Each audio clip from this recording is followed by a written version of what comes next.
Hi and welcome to another video by Joe Picks Joe. I am Joe, the man himself, and in today's video I am going to be making a AeroPress coffee for the very first time. Now if you're here after my unboxing video where I just unboxed the AeroPress unit to show you what you get in it, I did talk about not using the instructions because one, why would I, and two, because I'm a man. But after a little bit more thought, I'm like, you know what, maybe I should use the instructions. So what we'll do is we'll follow, this is the instructions that came in the box. So what we'll do is we'll follow along together and try to follow along with the instructions that AeroPress tells us how to make some coffee using the AeroPress machine. So I have it all prepared. I have taken it out of the box. I've given it a good clean. I've taken the paper filters out of their little plastic wrapping, and I have my warm water in the, ooh, that's hot. In the kettle I have it warmed up, all ready to go. Oh yes, in terms of coffee as well. So I plan on making, just pick this up, a Kickin' Horse coffee, Kick Ass, which is a dark blend, and it says it's a sweet, smoky, audacious. So I'm really looking forward to this. I did have one already this morning. It was delicious. My first time having this this particular I don't want to say model, but this particular roast from Kickin' Horse. But I'll leave a link to this down below. But yeah, this is what I'm going to be using. All right, enough talking. Let's get into actually brewing it. So step number one, it says push the plunger out of the chamber, and you know what? We're doing all right because that's already done. So, all right, we're doing good so far. All right, step number two, put the filter in the filter cap.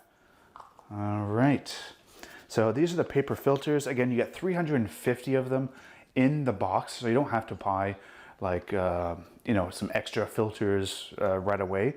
350 is a lot. So even if you brew, obviously not to insult your intelligence, but even if you brew a coffee a day, you do that for almost a year. So anyways, here's the filter cap, filter, and there we are. And that fits nice and snug in there. That's great. All right, we're on a roll here. Wow. All right, step three, twist filter cap onto chamber. Got the chamber and twisting it on. And make sure it's just like hand tight, I guess. Yeah. I don't want any leakage or anything. All right. Step number four, stand the chamber on a sturdy mug and put one rounded scoop of fine drip grind coffee into chamber. Okay, so now talking about mugs. This mug is like my go-to mug. I drink out of this mug every single day. I love like the thickness of it and the girth of the handle. I really like it. It's really comfortable. It fits a lot of coffee. I really like it. But for those of you wondering, because one of the big advantages to an AeroPress unit is being able to take it with you anywhere. So that's with camping or traveling or hiking or whatever, somewhere where you don't have access to power. So I figured I have another mug here, and it has Adventure Wilderness Exploration, and it is much wider than my current mug.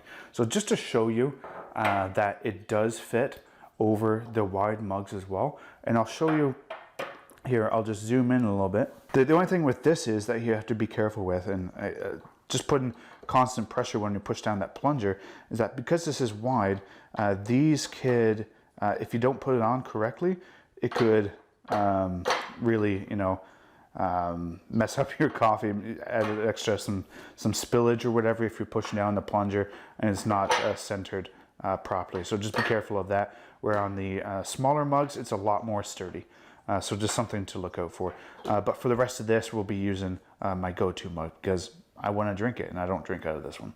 Okay, so we have the chamber on the mug. Now it talks about put in one rounded scoop of fine drip grind coffee in the chamber. So I did do a little bit of research on this as well. Generally people recommend using a medium to fine grind. This coffee, the Kickin' Horse coffee, is already ground coffee. I preferably, whenever I have the chance, I pick up whole bean. But at my local store, I'm up here in Canada, our options are very limited. So in my local store, all I had was grounded coffee. They didn't have whole bean. So the instructions keep it very, very vague. But a couple of videos that I watch, people recommend putting in 16 grams of coffee. So in the video that I was watching, people were putting in 16 grams, which was approximately the scoop filled up of whole beans. But since ground coffee is going to be a little bit different, I'm going to measure it out. So I have a basic kitchen scale here, and I'm going to actually measure out because I don't want to put in too much coffee, especially this is already dark coffee. I don't want to make it like crazy strong. I'm not going to make a espresso here or anything like that. So I'm going to play it safe. I'm actually going to measure this to 16 grams. And I'll show you how much approximately that is.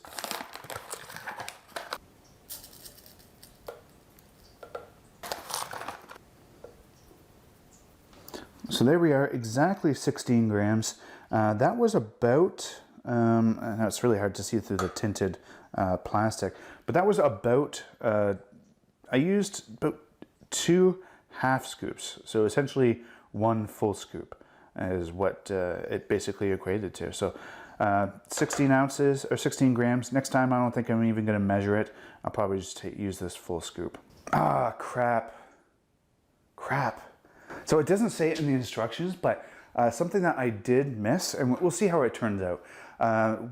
Some of the gurus in different videos recommend that you run some hot water through the actual paper filter before you put any coffee grounds, and that will get rid of any sort of papery flavor, I guess, out of the coffee. So that's something I forgot to do. So when I brew this coffee, I'll be on the lookout to see if I taste any paper.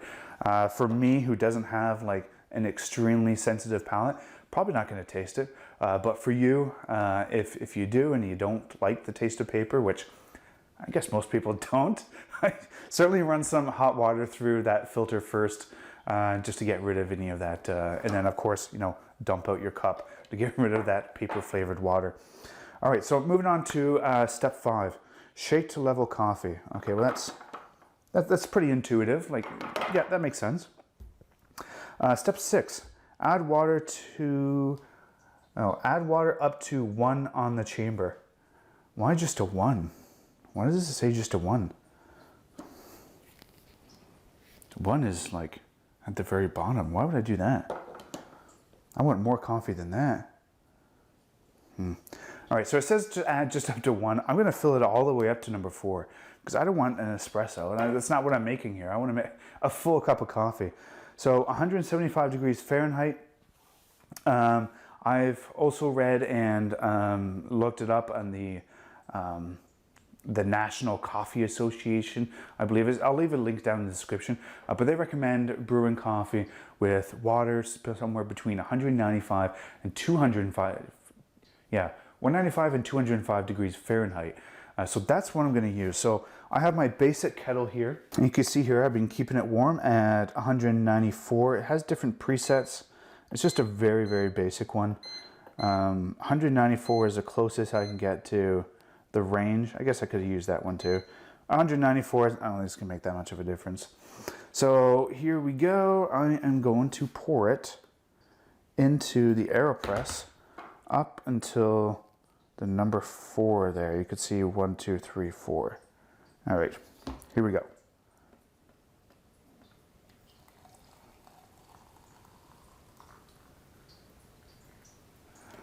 Oh yeah, perfect pour. All right, so we got our water, we got our coffee grounds. Step number 7 is stir about 10 seconds for hot brewing. So in the unboxing there, you might have noticed having this massive stir stick. And let's stir for about 10 seconds. Oh yeah.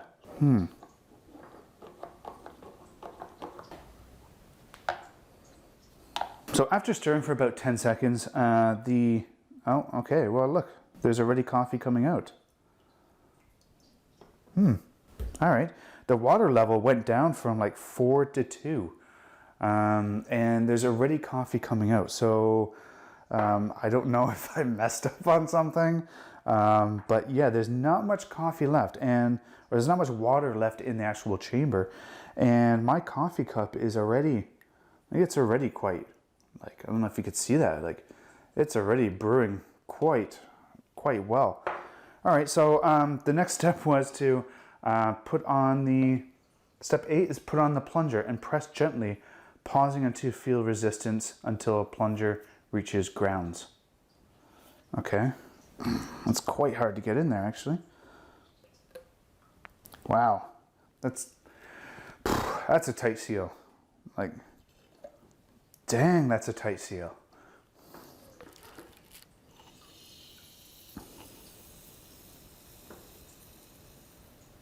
All right, so it wasn't really that difficult to push it down. I used like maybe just a couple of pounds, like maybe not even, like just a pound of actual resistance. So you don't need to be a strong man to do this at all. And it looks like that's all the coffee that we're gonna get out of there.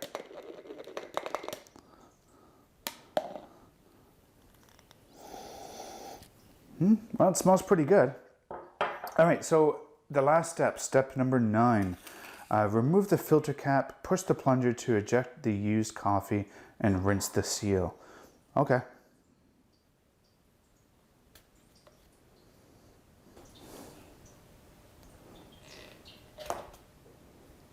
Ah, what a mess.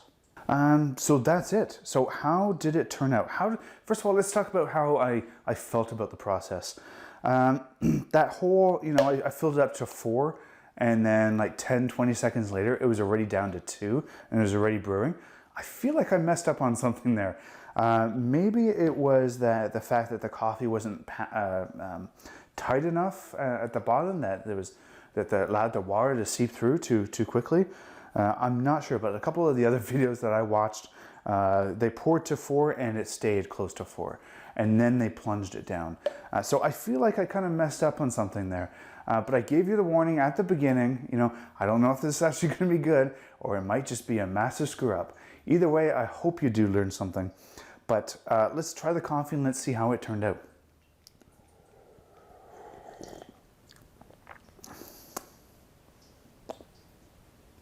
Yeah, it's good coffee. It tastes good. I mean, the actual brand tastes good as well. I'm going to link this down below. The Kickin' Horse Coffee Kick-Ass Dark. The coffee itself tastes good. It tastes like it's well brewed. It looks like it's very dark. It has that sort of darkness to it of a dark coffee that you would expect. And overall, with the AeroPress, my thoughts with it, it's really easy to clean as long as you don't dump the grinds like on the actual counter itself. You just really take out the plunger, make sure you clean the rubber part. Don't just let it sit out for days or whatever, even if you're camping. Just try and see if you can give it a quick wipe down.